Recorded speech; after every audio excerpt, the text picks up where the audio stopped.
Buenos días, gracias nuevamente por la invitación, doctor Vera, gracias al comité organizador de este evento y gracias a la Fundación Santa Fe de Bogotá por darme la oportunidad de trabajar en esta maravillosa institución desde hace ya 6 años. Vamos a hablar de un tema que nos atañe a todos, gastroenterólogos, pediatras, médicos generales, padres, cuidadores y afines. Siempre es una gran angustia el niño que no come, entonces vamos a hablar de los trastornos de alimentación pediátrica. Primero quiero contarles que no tengo conflictos de interés con esta conferencia, ya que no tenemos información comercial. Para empezar a hablar del niño que no come, sabemos que la alimentación es una interacción de todo el cuerpo. Necesitamos sistema nervioso central y periférico, un mecanismo orofaringeo que funcione adecuadamente, un sistema cardiopulmonar fuerte y adecuadamente funcionante, un tracto gastrointestinal indemne, estructuras craneofaciales que soporten el proceso masticatorio, además del sistema musculoesquelético que nos dé fortaleza y postura para poder avanzar en la interacción del proceso alimentario. Comer no solamente es llevarnos el alimento a la boca, comer es una interacción de sistemas. Y por lo tanto, vamos a ver lo que son los pasos para comer. La autora Kate Tomey en Estados Unidos habló de estos 5 pasos que son los pasos para comer, que basan desde la tolerancia hasta interactuar con la comida. Pasamos a olerla, a tocarla y de último vamos a pasar a comerla.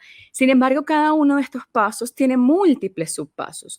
Cuando hablamos de tolerar el alimento, no solamente es tolerarlo, es verlo, es soportar que el alimento esté en el mismo espacio, aceptar que el alimento esté en el mismo lugar que nosotros, interactuarlo, ser capaz de tocarlo con el cubierto, ser capaz de transferirlo, olerlo en el espacio, tolerarlo en el mismo espacio que nosotros, tocarlo directamente con el instrumento, o sea, con el cubierto, poder ir tocarlo con la mano, llevarlo al labio, llevarlo a boca. Todos estos pasos son los que permiten el proceso alimentario.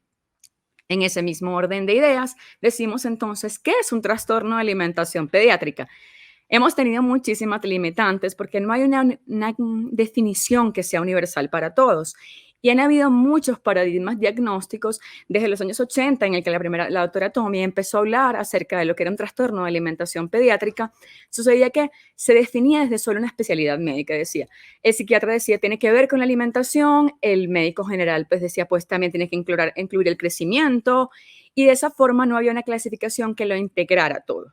Es por eso que se plantea entonces lo que es el diagnóstico de ARFID, que es el trastorno de la ingesta de alimentos evitante restrictivo de acuerdo a DSM-5, pero también tiene una limitante que decía, esta alteración alimentaria tiene que sobrepasar alguna otra enfermedad que tenga el paciente. Y es un problema porque sabemos que muchos de nuestros niños tienen otro diagnóstico médico que no permita que su primer problema sea un trastorno alimentario. Entonces, este término quedaba pues parcialmente limitado.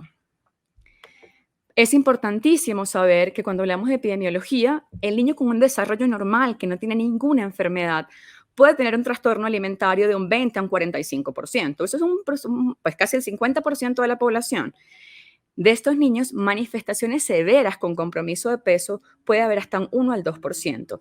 Pero más llamativo es que nuestro paciente que va a tener algún tipo de compromiso desde el punto de vista de desarrollo o neurológico puede tener una incidencia hasta el 80%. Entonces, vale la pena tenerlo en cuenta.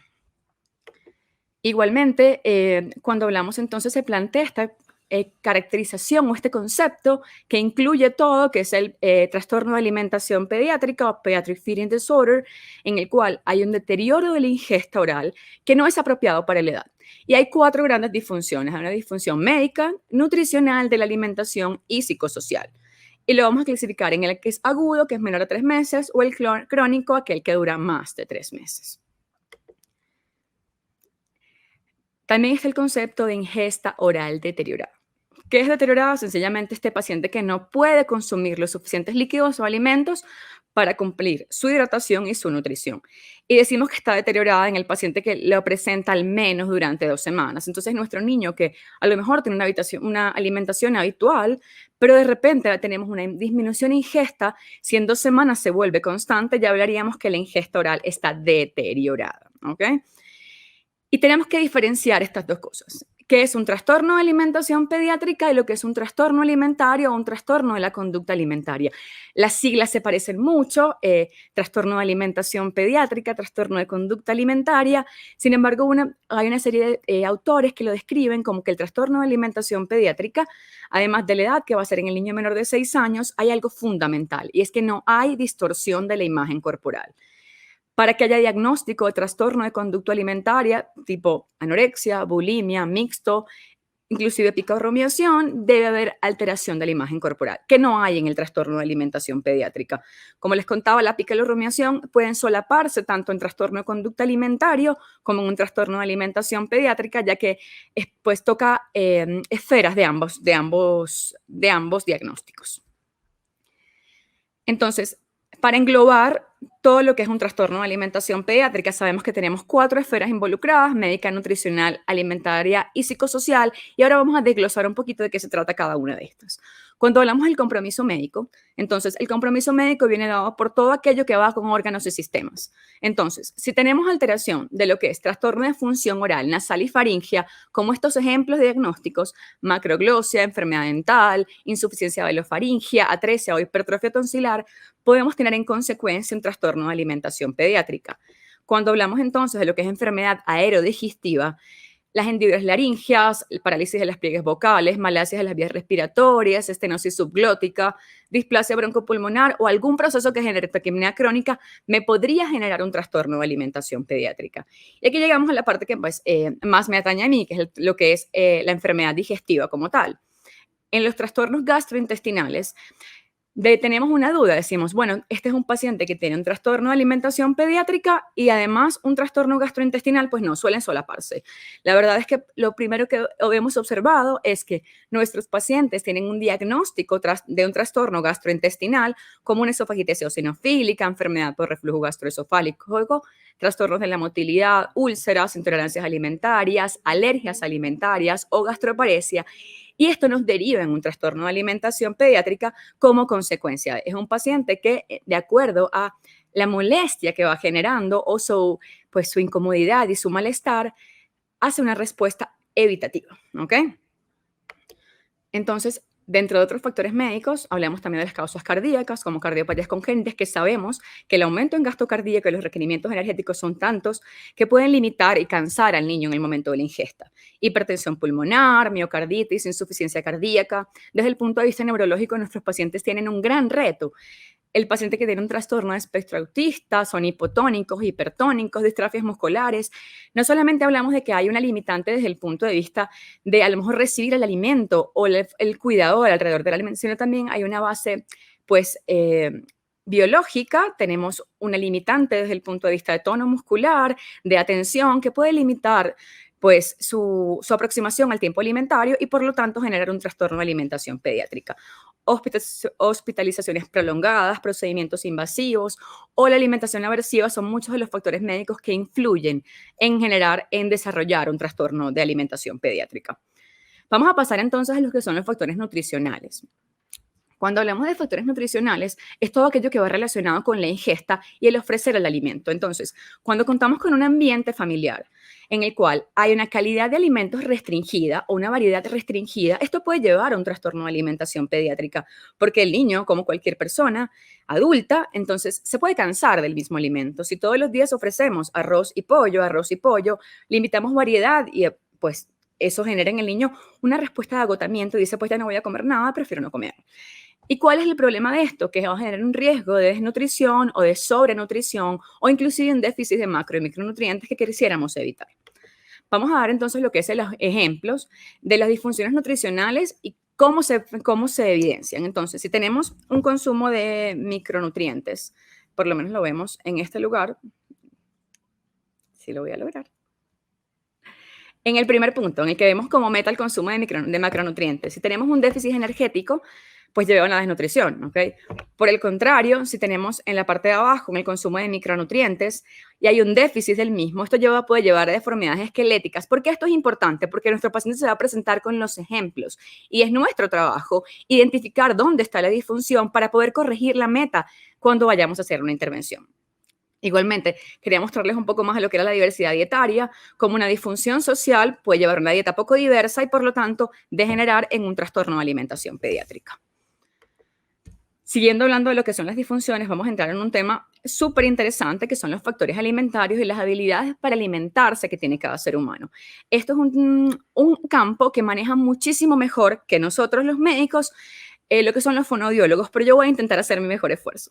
Entonces, cuando hablamos de factores y habilidades para alimentarnos, hablamos de la disfunción inicialmente que va a ser sensorial, es decir, nuestra percepción del alimento y lo que puede limitar la aceptación y tolerancia a las texturas, líquidos, sólidos, intermedios. Entonces, sabor, temperatura, tamaño del bolo, viscosidad, textura y apariencia son características organolépticas que van a definir pues, la percepción del niño y del adulto de lo que es el proceso alimentario.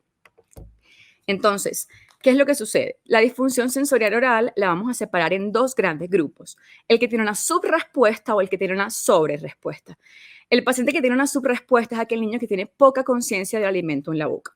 Hace una formación grande del bolo, es un gran acumulador, es el niño que suele guardar en los carrillos el alimento y hay un rechazo a los líquidos y las texturas de los alimentos que dan un aporte sensorial inadecuado. ¿Qué pasa? Este niño va a buscar temperaturas exageradas, va a buscar un estímulo mayor del que él recibe porque es hiposensible. Y esta subrespuesta o hiposensibilidad no solamente lo vamos a ver en la parte sensorial oral, sino también lo vamos a ver en el desarrollo del niño. Es un niño que pues puede darse golpes contra las paredes, es como brusco, es un niño que busca estar más estimulado de lo habitual. Por el contrario, el niño que tiene una sobrerespuesta o es hipersensible es muy nauseoso, es un niño que puede tener anteriorizado su reflejo nauseoso y por lo tanto apenas introducen la comida a la boca le dan náuseas. Tiene la arcada constante, ¿ok? Hay una masticación excesiva. Y por el contrario, lo que busca es un sabor blando, una textura suave, alimento que no moleste. Es un niño que le molesta el roce de las etiquetas, le molesta las texturas, los grandes sonidos, el gran estímulo. Es un niño que va a sentirse abrumado ante la respuesta externa, inclusive la presencia de muchos colores en el plato o la presencia de música o sonido en el momento alimentario lo van a hiperestimular y va a generar una negativa inmediata al proceso alimentario. A continuación les voy a mostrar un video que está autorizado por los padres, en el cual vamos a ver un ejemplo de un paciente que tiene sobrerespuesta o hipersensibilidad. Entonces, vamos a mostrarlo. En la primera imagen, este es un niño que está sentado en una silla de comer. Ay, perdón. En una silla de comer. Vamos a esperar, ojalá que ruede. Ajá. Su cuidador le ofrece con una cucharilla el alimento. Él está atento mirando otras cosas porque sabe que algo más está pasando. La mamá trata de grabar la imagen sin que lo vea, pero no lo logra. Y el niño hace la negativa de inmediato. Él quiere otra cosa que no tiene que ver con texturas, que no tiene que ver con color. Sencillamente no está aceptando el alimento. Lo niega por completo. Observen cómo ella intenta nuevamente acercar el alimento sin éxito. Este niño no abre la boca en ningún momento y dice no. Cuando logra la cuidadora introducir la cucharilla con el alimento en la boca, el niño lo escupe. Le escupe, la anterioriza y no permite la alimentación. Al lado está su hermano gemelo, pero al lado tapado por la nana. El siguiente video es este mismo paciente en una terapia de fonoaudiología, que también es autorizado por su fonoaudiólogo y por su madre. El niño se mantiene entretenido mientras hacen la intervención para permitir la introducción del aditamento para la corrección de la hipersensibilidad en la boca. Fíjense que permite la aceptación del alimento por el alimento, no del aditamento. Se saborea y luego él mismo trata de interactuar. Miren cómo hay un cambio en lo que es la aceptación. Este niño cambia completamente. Este era un niño que no permitía ni siquiera sentarse en la silla de comer. Hay una conducta de aversión alimentaria. Y todo lo escupía, absolutamente todo. Entonces, este es un paciente que es hipersensible, que deberíamos limitar pues, el espacio alrededor para que no se sintiera tan abrumado y pues, tan incómodo con el proceso alimentario. Vamos a seguir entonces hablando de lo que son las disfunciones motores orales. Aquí, ¿qué pasa?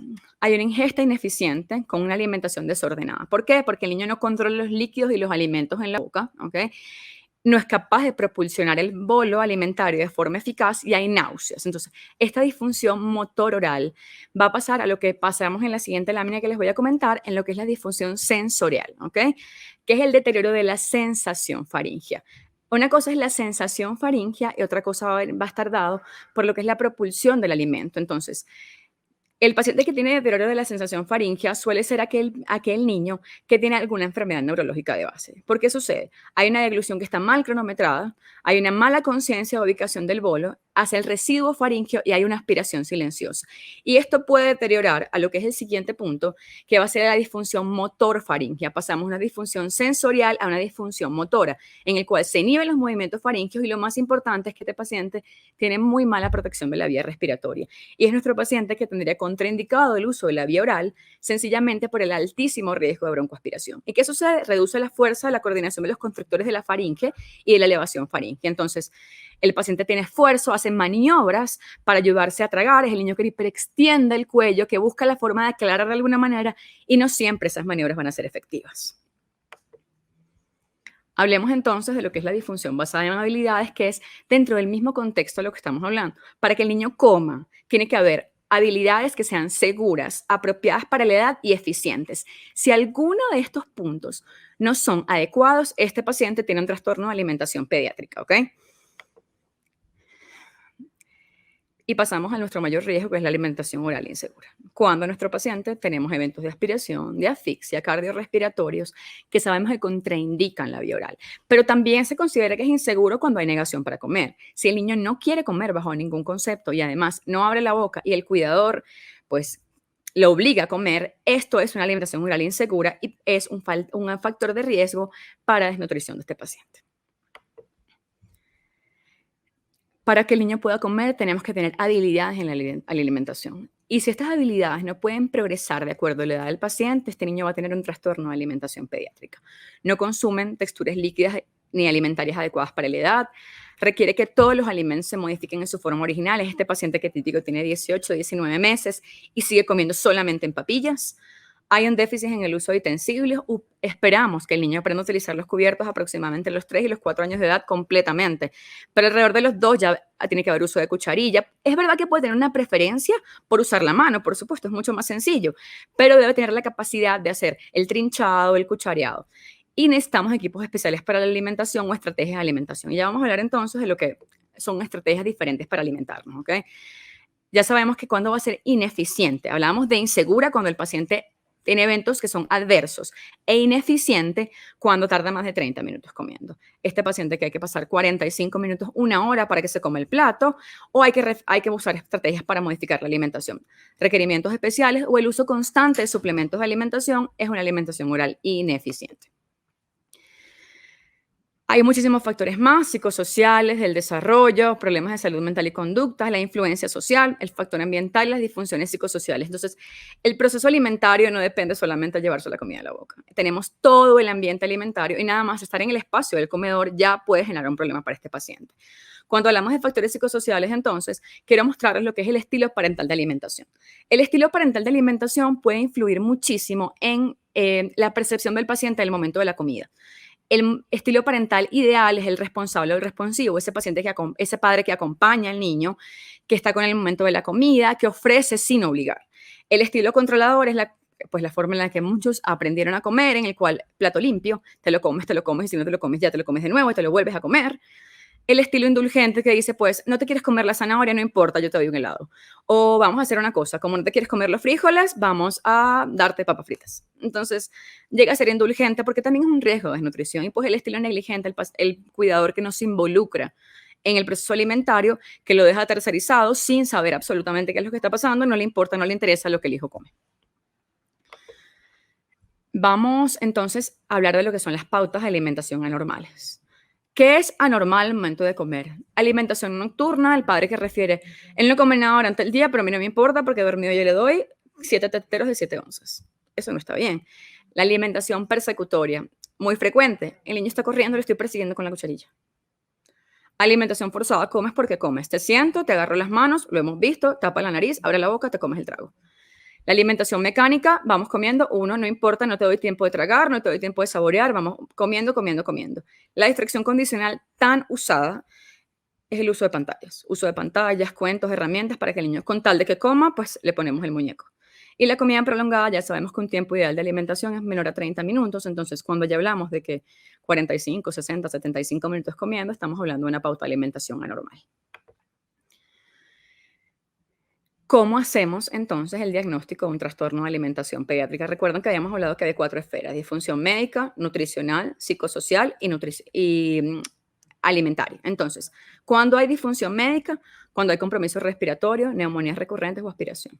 Cuando hay disfunción nutricional, desnutrición, deficiencia de macro y micronutrientes o dependencia de dispositivos enterales o suplementos orales para alimentar. Cuando hay una disfunción de la habilidad alimentaria, cuando debemos modificar la textura del alimento, cuando tenemos que utilizar posturas modificadas, los que yo les contaba de la hiperextensión del cuello, niños que tienen que modificar la posición para poder alimentarse, o el uso de estrategias. Tenemos que obligatoriamente usar la televisión para que lo pueda comer, o necesitamos dar cierto cubierto para poder comer.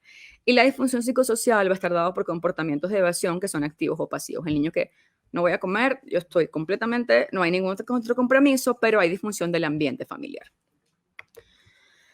Aquí les voy a mostrar pues cómo vamos a hacer la evaluación de este paciente. La evaluación se va a basar, como siempre, en la anamnesis, sus antecedentes familiares. Es muy importante ver cómo son los padres. ¿Son padres delgados? ¿Son padres obesos? ¿Cuáles son las enfermedades hereditarias? ¿Cuáles son los hábitos alimentarios? ¿Qué educación tiene? Sabemos que es un papá controlador, tenemos que hacerlo así, así, así. Hay que trabajar con el estilo parental. ¿Cuáles son los antecedentes personales de este paciente? Es sumamente importante el antecedente de alimentación. ¿Recibió lactancia materna o no recibió lactancia materna? ¿Es un paciente que fue alimentado por sonda de alimentación? ¿Ameritó una sonda de alimentación? ¿Cómo es el hábito intestinal? ¿Cuándo empezó la alimentación complementaria? ¿Con qué alimentos? ¿Quién lo hacía con él? ¿Y cuáles eran los síntomas gastrointestinales que están asociados en caso de que haya síntomas gastrointestinales? Vamos a hablar un poquito de lo que es el ambiente psicosocial, que es tan importante, que además no es algo que se interroga a menudo. Entonces, ¿con quién come el niño? ¿Come solo? ¿Él participa en el proceso alimentario? ¿Quién le ofrece la comida? ¿Come mejor con la nana que con el papá? ¿Cuánto tiempo tarda en comer? No, él come en fraccionado 45 minutos y solamente come con la nana. Eso es algo bastante frecuente. Entonces nos damos cuenta que probablemente hay algún tipo de disfunción psicosocial que está favoreciendo este momento. ¿En qué momento rechaza la comida? Desde el principio, a mitad de la comida, hay una saciedad temprana, se distrae fácilmente cuando come, es el niño que se come 2 cucharadas y ya no quiere absolutamente nada más, parece que todo el tiempo está lleno.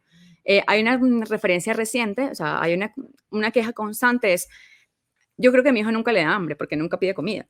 Pero cuando iniciamos el interrogatorio de cómo son los tiempos alimentarios, nos damos cuenta que es un niño que constantemente está picando. Entonces dices, bueno, no tiene hambre a los tiempos de comida, pero porque está picando todo el día. Entonces, ¿qué come? ¿Qué come entre las horas? ¿Ok?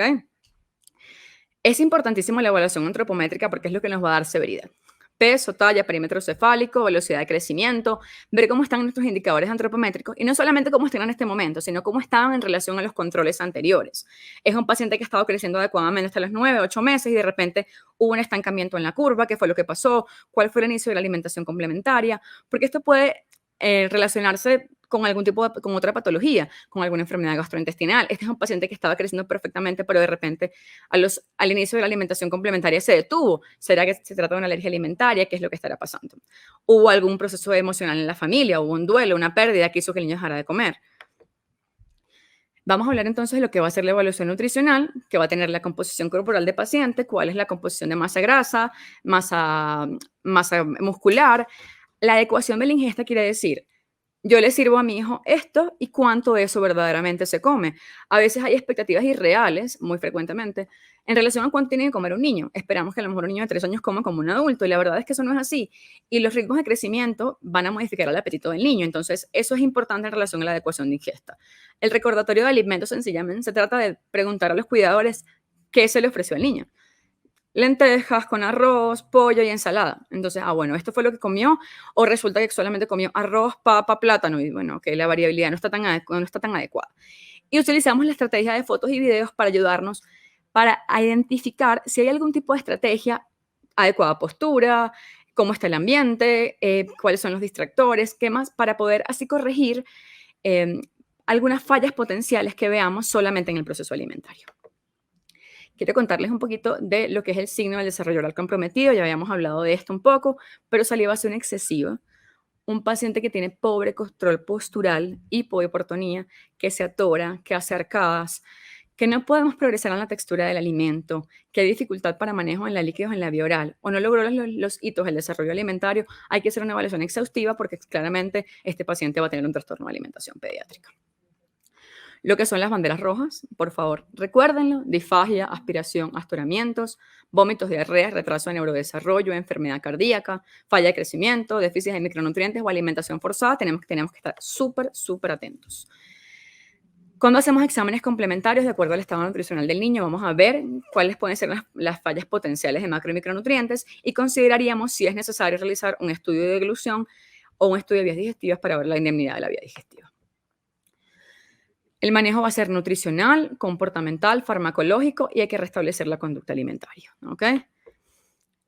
Quiero darles estos ejemplos. Déjame ver si logro prender el botón. El primer paciente que tenemos en el extremo del superior izquierdo es un paciente con un diagnóstico de esofagitis eosinofílica que ameritó alimentación enteral. Es un paciente de 9 años que recibió alimentación enteral de forma exclusiva para mantener el estado nutricional, manteniéndose eutrófico mientras se logró la resolución del proceso y la reintroducción de los alimentos. Esta paciente es una paciente con una desnutrición severa, 15 meses, 5 kilos, en los cuales hay una aversión alimentaria muy marcada dada por una disfunción psicosocial y ameritó la colocación de una gastrostomía. El paciente es un paciente con una alergia a proteína de leche de vaca, con una aversión alimentaria dada por los padres ofrecían de forma reiterativa por el desespero por comer por vía oral. El niño no recibía absolutamente nada. En este momento está completamente eutrófico después de la recuperación nutricional. Y esta última paciente era un paciente que tenía una alergia alimentaria múltiple, recibió rehabilitación porque había aversión alimentaria durante 1 año y medio aproximadamente y ya se logró retirar la gastrostomía. Entonces son ejemplos de pacientes que tienen diferentes diagnósticos, todos desde el punto de vista gastrointestinal, excepto la de arriba que les dije que era una disfunción psicosocial, que ameritaron implementos para poder garantizar su estado nutricional. Habiendo hablado de lo que es el trastorno de alimentación pediátrica, quiero que nos vayamos a lo que es el picky eater. Son cosas diferentes, porque el picky eater es el niño que es selectivo, que dicen que es melindroso para comer, ¿ok? Y que normalmente empieza al año de edad, pero tiene su pico a los 6 años. Y son niños que crecen normalmente. En ocasiones hay que suplementarlos, vitamina D, zinc, hierro, pero regularmente crecen bien. Pero atención, porque hasta el 5% puede tener fallas de crecimiento. Nuestro paciente con selectividad alimentaria puede tener también pobre apetito, que es menos común, y lo que hay que hacer es mejorar los ciclos de hambre y saciedad, garantizar que siga creciendo adecuadamente bien y a lo mejor necesidad de suplementar, ¿ok? Entonces, miedo a la alimentación cabe dentro del rango de los pacientes que tienen, pues, esta alimentación restrictiva, ¿ok? ¿Por qué? Porque el miedo a la alimentación viene de un evento emocional extremo que genera una respuesta exagerada, gritos, arrebatos, al niño que a lo mejor lo forzaron a comer, lo que les contaba, aprieta la nariz, abre la boca, te va a obligar a comer. Y les quiero contar la experiencia que tuvimos con un paciente hace ya aproximadamente 1 año, un niño pequeño de 4 años que de repente deja de comer de forma abrupta. Cuando interrogamos lo que estaba pasando, era muy extraño, no había ningún signo de alarma adicional, sencillamente no abría la boca, decía que se ahogaba, que él no podía comer. Interrogando a los padres, este niño había evidenciado un episodio de atoramiento importante en su cuidador principal. Y eso desencadenó en una respuesta emocional, decir, yo mejor no trago nada, no como nada, porque me puedo morir por este evento tan terrible que yo vi. Su cuidador no le pasó nada severo, pero sí estuvo en un momento de muchísimo estrés. Entonces, con este paciente lo que tuvimos que hacer fue intervenir con él, a primero asegurar que no tenía ninguna causa verdaderamente anatómica o orgánica de esta negativa a comer absoluta, y una vez que se manejó de explicarle a los padres y a él mismo que no había ninguna razón por la cual no comiera, que el miedo era real, pues validar su emoción de temor y decirle, pues podemos intentar volver a comer. Y se hizo la rehabilitación con el apoyo de psiquiatría y de forma maravillosa ese niño sigue comiendo perfectamente y es un niño que no tiene ninguna eventualidad en este momento. Entonces el miedo a la alimentación es una realidad y hay que validarlo, ¿ok? Entonces, el manejo igual va a ser interdisciplinario con todas las personas involucradas. No olvidemos el especialista en el lenguaje, sobre todo en el paciente que tiene un trastorno de alimentación pediátrica, es fundamental. ¿Cuáles son los pasos entonces para mejorar las dificultades alimentarias? Hablamos de mejorar dificultades alimentarias, es diferente al paciente que tiene un trastorno de alimentación pediátrica. Entonces, dificultades alimentarias, estabilizamos nuestro paciente, suplencia de macro y micronutrientes, tenemos que hacer suplencia calórica si es necesario, este niño necesita un suplemento, no lo necesita, vamos a hacer corrección de este déficit. La intervención, entonces, cuando hablamos de espacios de alimentación, evitamos los distractores, tolerar el desorden adecuado para la edad. Queremos que el niño se ensucie. Eso es algo que tenemos que romper este paradigma en el cual con la comida no se juega, con la comida sí se juega. Porque con la comida tenemos que hacer la interacción. Recuérdense cuando hablamos de los primeros 5 pasos, grandes 5 pasos, en los que decíamos tenemos que interactuar con la comida. No solamente la toleramos, interactuamos, la olemos, la tocamos, y eso va de acuerdo al desorden de la edad. La actitud neutral de los cuidadores en la comida, hay un momento en el que la frustración por la ausencia de comida, de alimentación en el niño, puede ser terrible para el cuidador. Y si es así, a veces vale la pena que otra persona se encargue del tiempo de alimentación mientras se estabilizan las condiciones familiares. Limitamos el tiempo de comida, 30 minutos el tiempo máximo de comida. Hablamos que los tiempos de meriendas o snacks son aproximadamente 20 minutos. Ofrecemos múltiples comidas a lo largo del día, 4 a 6 momentos. Comidas apropiadas para la edad, recuerden las texturas, tenemos que hacer modificación de textura, pero no olvidar progresar, porque no nos podemos quedar siempre en la textura blanda, en papillas con la que empezó el niño. Entonces, progresar en la textura es algo sumamente importante. Ofrecemos nuevos alimentos. Yo le di una vez papaya y me sacó la lengua y no me pareció que le gustara. Ok, entiendo. Eso es parte del proceso alimentario. Escupir y sacar, anteriorizar la lengua y botarlo es parte de lo que es la tolerancia al alimento. Debemos ofrecer el alimento de 8 a 15 veces para poder decir que verdaderamente el niño no lo tolera o no le gusta. Si a la primera exposición decimos, no, es que me parece que le parece horrible, estamos nosotros como adultos y como cuidadores limitando la exposición del niño al alimento. Y promovemos autoalimentación, permitamos que el niño juegue con el alimento, que lo toque, que explore, ¿ok? Aquí tenemos algunas herramientas en lo que es el niño selectivo, ¿ok? Queremos ofrecer un plato que no esté lleno de elementos. O sea, aquí tenemos ciertas divergencias. ¿Por qué? Porque lo que queremos es que el centro esté en la alimentación. Y cuando tenemos estos platos que son de muñecos, como los que tenemos en este extremo o esto, el niño puede querer retirar el alimento para ver el castor. Y dice, no, quítamelo del medio. Yo no quiero eso, quiero el muñeco. Entonces, inicialmente tratemos de trabajar con platos unicolores en los cuales ofrezcamos pequeñas cantidades de alimentos, ¿ok? Diferentes alimentos, diferentes colores, y trabajemos con la composición del alimento. Igualmente, fíjense que no tenemos que tener aditamentos caros. Esto es una bandeja de servir ponqués. Entonces, podemos ofrecer en cada uno un poco de alimento. Fíjense que este es un niño grande, ¿ok? Y todas las opciones que tiene para comer, lo que queremos es que pruebe. Cuando ya te queremos rehabilitar un poco más, esto es un plato que está patentado. Es un plato en el cual se exponen los alimentos, pero el niño no tiene por qué tocarlos. Entonces, dice, bueno, yo no quiero nada, solamente quiero la fresa, ok, no tienes que tocarla, solamente con que la vea, ya sabemos que verla es un proceso de aceptación. Quería mostrarles este plato. Este es un plato premio con el que no nos gusta trabajar, pero es un plato en el que puede ser con motivación sin el premio, ¿ok? Sin la parte final, para decir, mira, voy en un camino y voy avanzando, comiéndome las cosas, ¿ok? Entonces, viendo estas estrategias que son platos para ayudar a modificar y para permitir la exploración, y además el niño con la novedad se siente súper contento. Entonces, tengo un plato nuevo. Entonces, ¿qué te parece si lo pruebas? ¿Qué te parece si lo tocas? No pidamos que el niño, ¿por qué no le das un bocado? Anda, pruébalo, está rico. Tu percepción de que está rico no tiene que ser la de tu hijo. Entonces, empecemos con, mira, este color, vamos a hacer una descripción de este color. Este alimento, ¿te parece, está frío o está caliente? Vamos a hacer descripción organoléptica de los alimentos. ¿Este alimento es rojo o es blanco? Entonces, es blanco. Este alimento es blanco. Hay un alimento que este es duro o este es blando. Te invito a probar, a tocarlo. Te invito a tocarlo. Ya que lo toques es un avance. Tenemos 15 momentos más para seguir pidiendo que explore el alimento hasta el momento en el que diga, se lo mete a la boca, lo escupe. ¿Cómo me va a escupir? Eso es terrible. No, tiene que escupir es parte del proceso alimentario. Tenemos entonces, vamos a hacer un cierre de cómo se diferencia al niño que es picky o comedor selectivo y el niño que tiene un trastorno de alimentación pediátrica. El niño picky come al menos 30 alimentos diferentes. El niño que tiene un trastorno de alimentación pediátrica recibe menos de 20 alimentos. Y cuando le ofreces un alimento nuevo, rara vez lo acepta. Inclusive, pueden pasar 2 o 3 semanas y el niño que tiene un trastorno de alimentación no vuelve a aceptar el alimento. A diferencia del niño picky, que es el niño que dice, bueno, descansó 2 semanas de no comer pimentones, se les volvió a ofrecer y por lo menos lo probó. Eso es una ventaja.